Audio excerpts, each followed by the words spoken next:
Are you out of your mind? Calling the police on your own family? My mother's shrill scream pierced through my eardrums. The voice shattered like shards of glass, scattering in all directions as it absorbed the afternoon light pouring in through the large living room window. It echoed across the polished floorboards of the house I had earned after 10 years of labor, filling the space with a grating sound.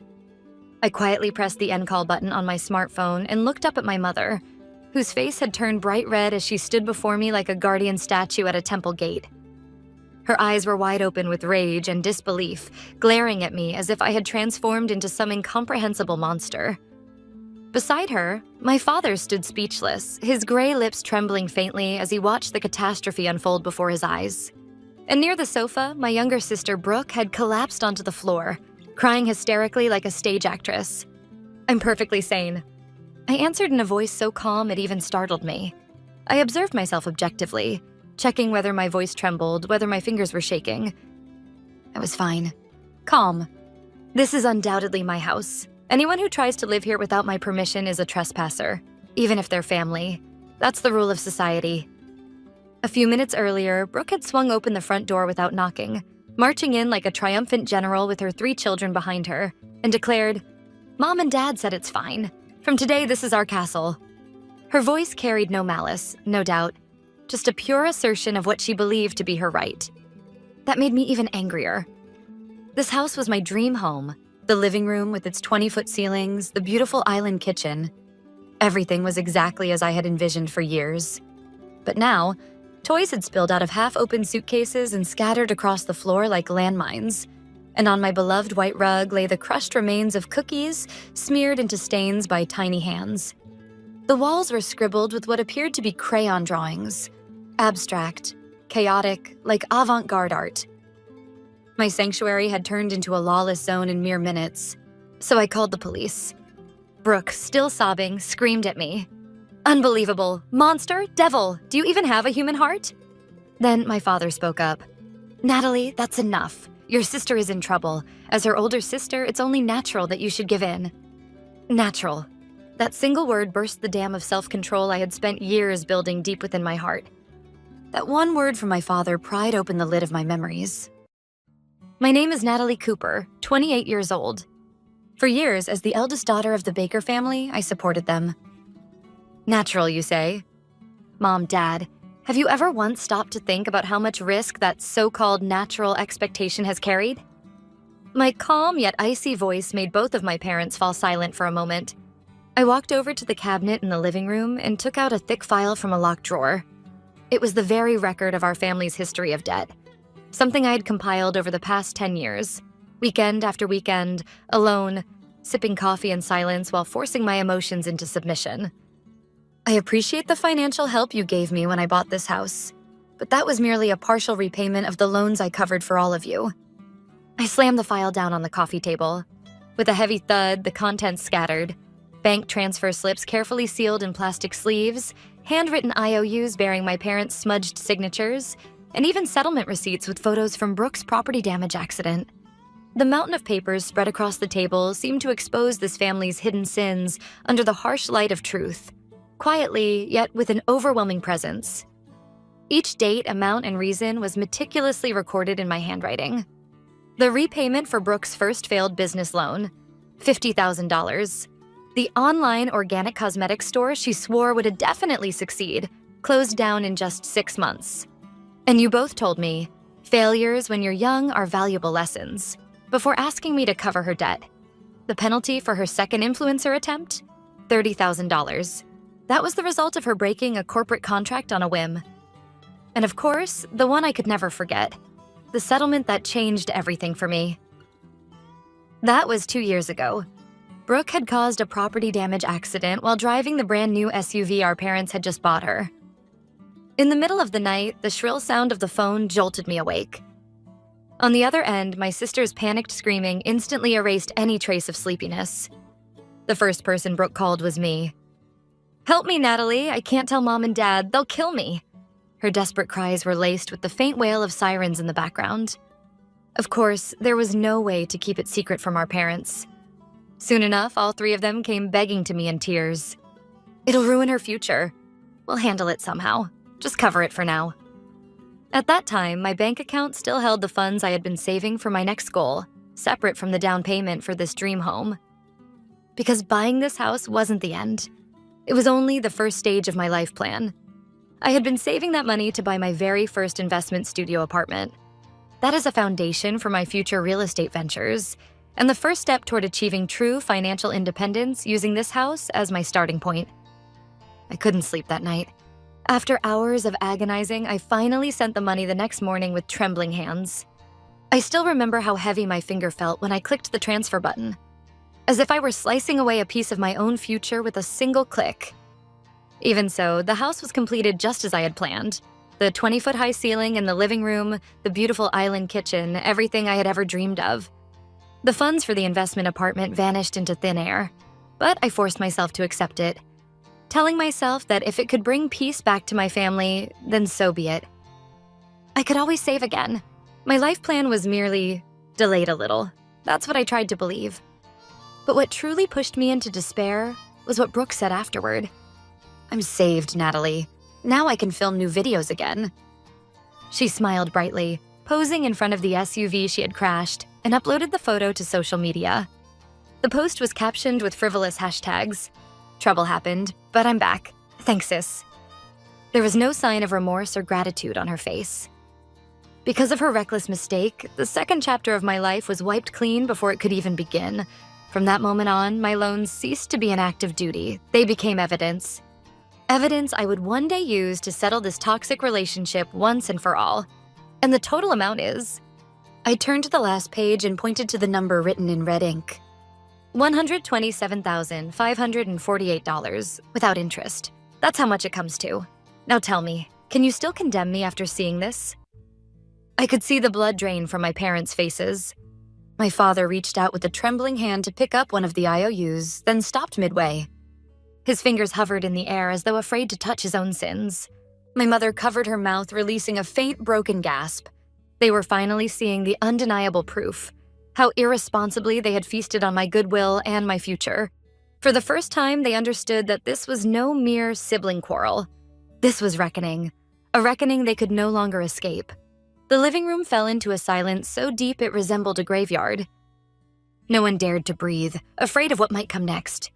Then, the silence was shattered by the mechanical, emotionless sound of knocking at the front door. It was heavier than any noise that had ever echoed through this house, a sound like a final verdict. I looked up toward the ceiling, took a steadying breath, and walked firmly to open the door. Standing there, just as I expected, were two police officers, their expressions stern and unyielding. The older man glanced once at the chaos in the living room and at the family's ashen faces, and with tired eyes that seemed to say, "Not this kind of trouble again," he let out a small sigh. His years of experience must have allowed him to instantly read the complex and troublesome emotions swirling in this household. When they stepped into the living room, their mere presence rapidly drained the hysterical heat that had been filling the air. "You are Natalie Cooper, who is reported, correct?" I nodded quietly, and they asked me to explain the situation. After telling the officers I would speak with them, I walked to the study adjacent to the living room. From the top drawer of the steel filing cabinet, always kept locked, I pulled out a stack of documents in clear sleeves. They were copies, notarized at the public notary, of the deed to the house, the mortgage agreements, and the official registration papers proving I am the sole owner. As you can see, this property belongs to me. The mortgage and taxes are all being paid from my income, and this woman is my sister, but I did not grant her permission to live here. The older officer carefully scanned the documents with his eyes, tracing key passages with a finger as he whispered something to the younger officer beside him. Then he turned to my father and, in a calm but unmistakably authoritative tone, asked for confirmation. "Sir, is it correct that the documents state that your daughter, Natalie Cooper, is the sole legal owner of this property?" My father, apparently too drained to argue, let his gaze wander with a deathly pale face and then gave a single, weak nod. That tiny motion marked the complete collapse of his authority in this house. It was his white flag. Having obtained my father's agreement, the older officer turned finally to Brooke. His gaze no longer aimed to mediate a family quarrel, but carried the cold light of one who enforces the law. "Ma'am, I'm afraid you cannot remain in this dwelling without the permission of the legal owner. As of this moment, your actions are considered trespassing under state law. Trespassing? Brooke repeated the word as if it were a foreign language she had never before heard. The officer's clinical declaration far exceeded anything she could immediately comprehend. As the meaning of his words slowly sank in, her expression changed from astonishment to anger, and then to a despairing panic. In her world, demands made in the name of family had always been permissible. That absolute rule was now crumbling before her very eyes. And then, in the next instant, "Don't you dare!" A piercing, blood-curdling shriek rattled the living room windows. It was no longer a human voice, but something like a beast's roar. "How can you be my sister and do this? Calling the police on me? I have 3 children. Do you care what happens to them? Are you going to leave us on the street? Are you even human?" Brooke clenched the terrified children to her chest as she screamed and cried. It looked less like a mother protecting her children and more like a hostage-taker barricading herself in. She desperately tried to prove, with tears and loud cries, how powerless, pitiable, and deserving of protection she was. It was the ultimate, last weapon she had used again and again throughout her life, and it always worked. A tearful appeal for sympathy. Since childhood, her tears had always wrung concessions from our parents and forced me to endure. For her, tears were a magic wand. But that weapon held no sway over an enforcer of the law. The older officer remained unmoved by her hysterical screaming and spoke quietly but firmly. "Your personal circumstances are not taken into account here. Our duty is to protect the rights of the owner under the law. If you do not leave promptly, we will arrest you for trespassing." The word arrest, a word that should have been foreign to her life, fell coldly. At that sound, Brooke's crying stopped at once, and she collapsed to the floor. As if the puppet strings had been cut, all strength drained from her body.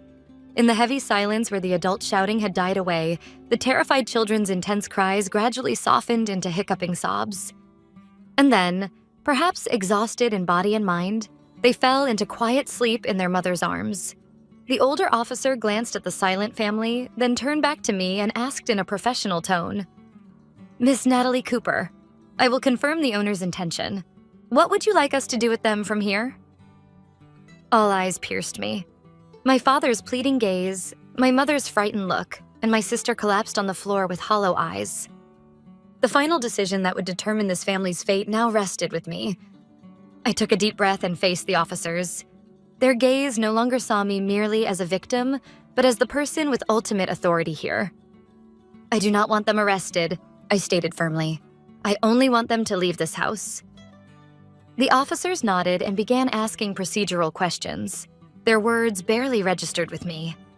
I nodded mechanically a few times and gave some short replies, but my attention had already turned to Brooke, who was sobbing on the floor, and to my parents, who stared at a single point on the floor as if their souls had been stripped away.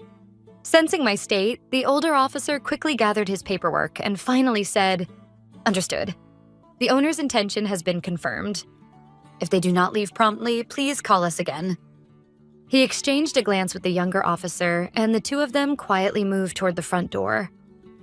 Brooke hugged the terrified children to her chest as she screamed and cried, clutching them as if to hold them hostage. It looked less like a mother protecting her children and more like a barricaded intruder taking hostages.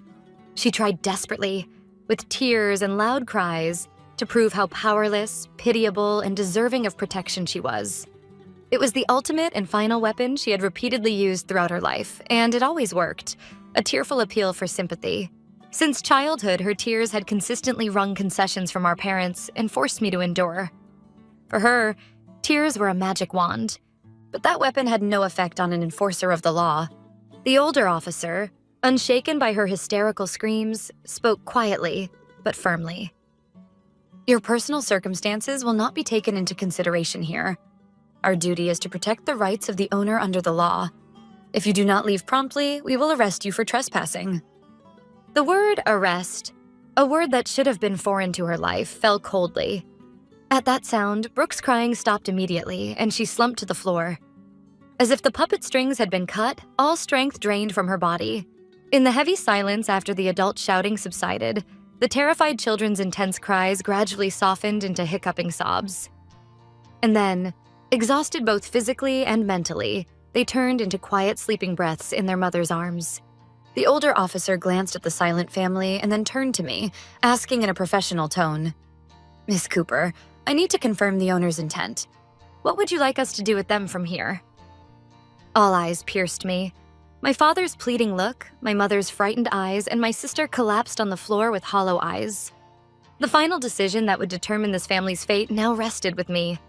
I took a deep breath and faced the officers. Their gaze no longer saw me merely as a victim, but as the person with ultimate authority here. "I do not want them arrested," I said firmly. "I only want them to leave this house." The officers nodded and began procedural questioning. Their words hardly registered with me. I nodded mechanically a few times and gave short replies, but my attention was already fixed on Brooke, sobbing on the floor, and on my parents, who stared vacantly at a single point on the floor as if their souls had been stripped away. Sensing my state, the older officer quickly organized his paperwork and finally said, "Understood. The owner's intent has been confirmed. If they do not vacate promptly, please call us again." He exchanged a look with the younger officer, and the two of them quietly headed for the front door. A mechanical latch clicked, and once again, only our family was left alone in the living room. That sound marked the moment I faced the three of them again. It would be a lie to say I felt no pity, but sympathy is the greatest enemy when it comes to severing this warped relationship. If I showed mercy here, the same pattern would repeat. That would benefit neither them nor, above all, myself. I do not intend to throw you out onto the street immediately. I continued calmly but solemnly, like a judge delivering a sentence. Everyone held their breath, waiting for my words. The living room was taut with tension, and the earlier frenzy felt like a distant falsehood. Only the children's small sleeping breaths echoed in this abnormal space. There are two options. Listen carefully. 1, I will advance the money to rent a nearby short-term apartment. I will cover the security deposit and the first month's rent, but this is a loan. Brooke must find stable work within 1 month and present me with a legally binding repayment plan. If she fails to meet that promise, the lease will be terminated immediately and she will have to vacate. "And the second option?" my father asked in a hoarse, barely audible voice. "The second option is to seek a public shelter. There, basic food, clothing, and lodging will be provided, and there should be support to help find work. Which you choose is up to you. But remember this, you chose to hand over my house because you could not refuse Brooke's demands, and this is the result of that worst choice. This is the last real chance I am offering you." There was no pity or sentiment in my words. This was not charity. It was the last, painfully thin lifeline to get them standing on their own 2 feet. To grab that line or to shake it off was their decision. Brooke rejected my offer. "Fine, I won't take your help. I will take the children and go to a shelter." Perhaps that was the last scrap of pride left for her. Her expression showed a grim resolve. If she must cling to the pitifulness she had always used to survive, she would rather fall to rock bottom than beg her sister's pity. She said that, then violently woke the sleeping children, grabbed her luggage roughly, and stormed out of the house like a whirlwind. The sound of the front door closing rang like a gunshot, announcing both the end and the beginning of this house. My parents cried out, "Brooke!" and attempted to follow, but I grabbed their shoulders and held them back. "Wait." At my quiet yet commandingly final voice, the two of them halted. They looked at me as if stranded in a stranger's house, bewildered and lost. "I want to ask something. Why did you do that? Why did you try to give away my house without my permission?" My father opened his mouth as if to say something, then stopped. His mouth no longer showed anger, only deep confusion and defeat. It was my mother who finally broke the silence. "We couldn't say no." She spoke in a faint voice, her head lowered. "When she came to us crying, saying she wanted to live here with her children, we couldn't turn her away.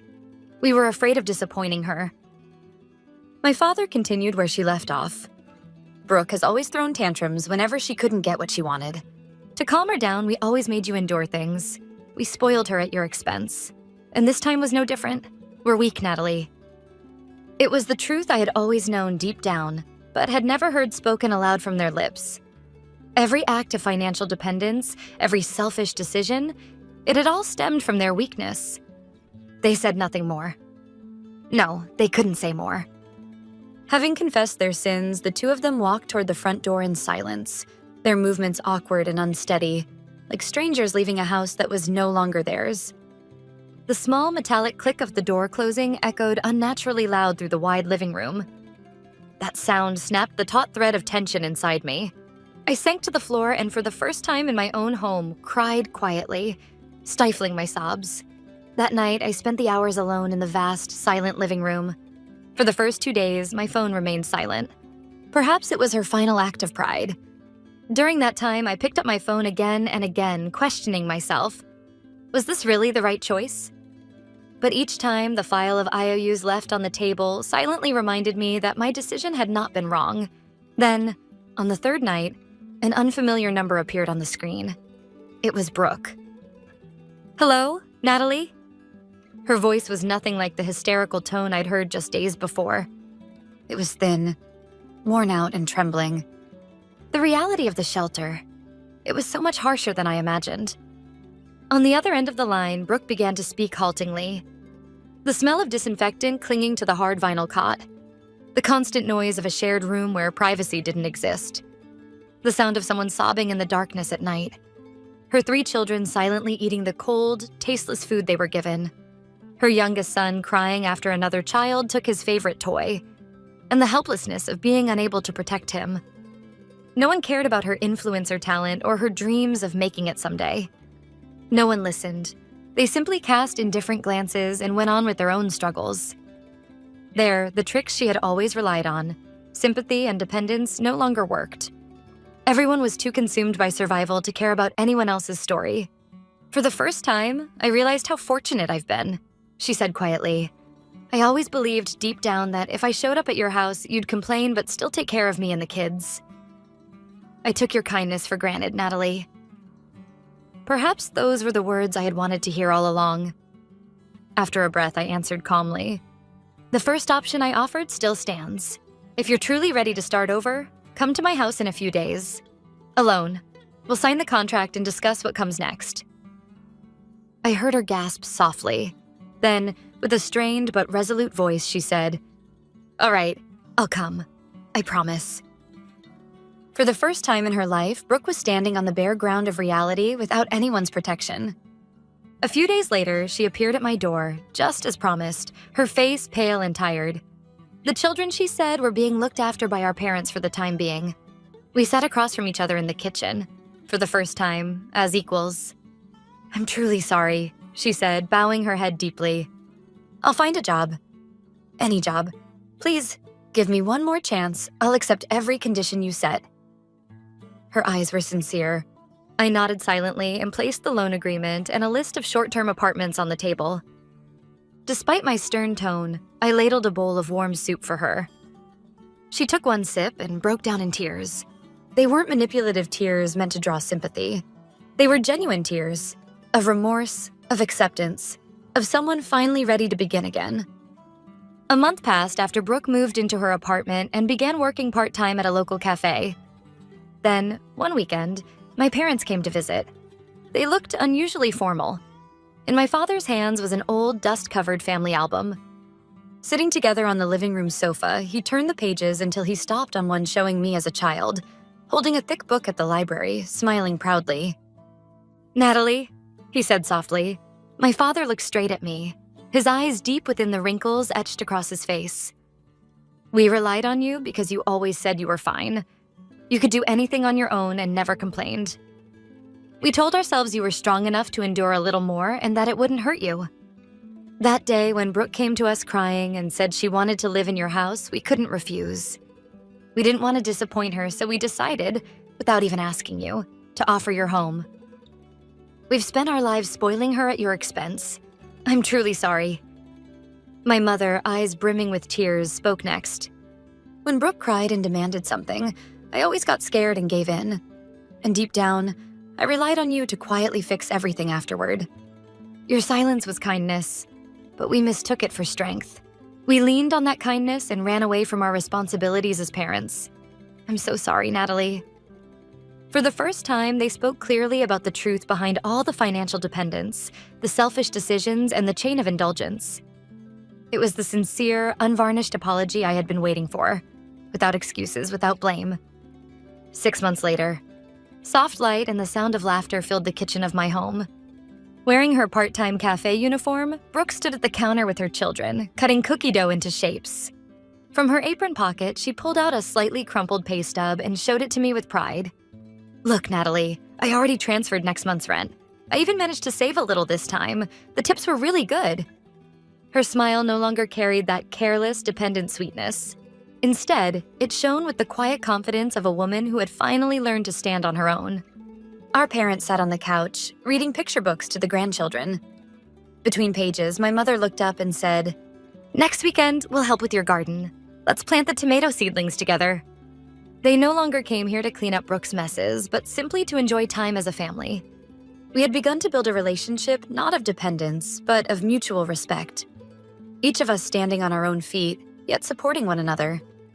Wrapped in the sweet scent drifting from the oven and the warmth of the family I loved, I lifted my coffee cup and smiled quietly. It was because of that stormy day that we could finally be here now. A house is not just a building. It is a fortress that protects one's dignity, and only by maintaining the right distance can it truly become a place of peace. By learning where the real boundaries lie, we had finally become a true family.